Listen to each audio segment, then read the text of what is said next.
हरे कृष्णा। क्या होता है नाड़ी दोष? आज इसके बारे में हम जानेंगे। इनके कारण, इनके परिणाम और दूर करने के उपाय क्या होंगे।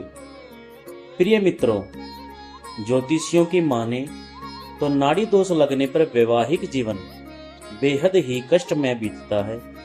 इसके लिए नाड़ी दोष लगने पर शादी नहीं करनी चाहिए।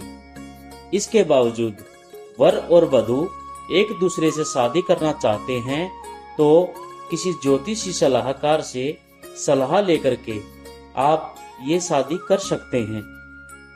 सनातन धर्म में विवाह पूर्व कुंडली मिलान का विधान है। कुंडली मिलाने से यह ज्ञात किया जाता है कि वर और वधू का वैवाहिक जीवन कैसा रहेगा। इससे नाड़ी दोष, भकुट दोष, गण, मैत्री स्वभाव सभी देखे जाते हैं।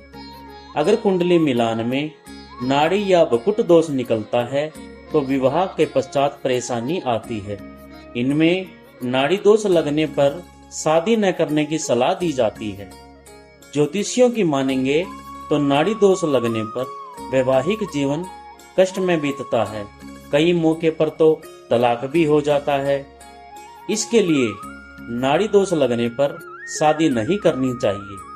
इसके बावजूद वर और वधू एक दूसरे से शादी करना चाहते हैं तो इसके बारे में किसी ज्योतिषी से सलाह लें, तब इसके पश्चात आगे का कदम उठाएं। अब नाड़ी दोष के बारे में विस्तार से हम जानेंगे।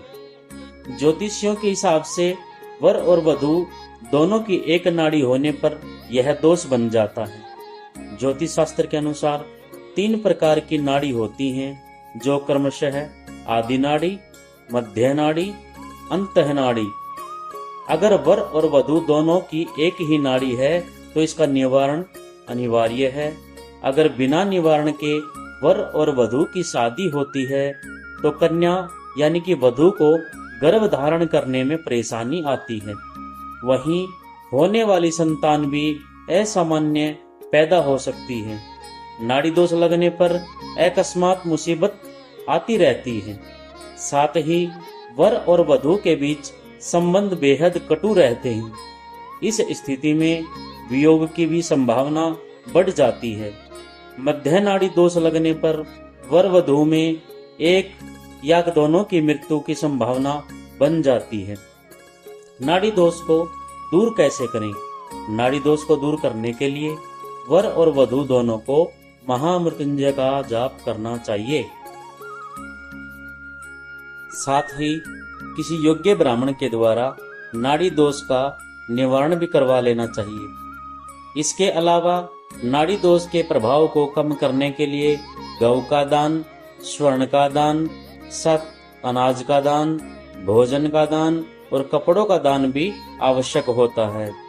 कई ज्योतिषी नाड़ी दोष को दूर करने के लिए वजन के बराबर अन्न दान करने की भी सलाह देते हैं। अतः हमें नाड़ी दोष को हल्के में नहीं लेना चाहिए।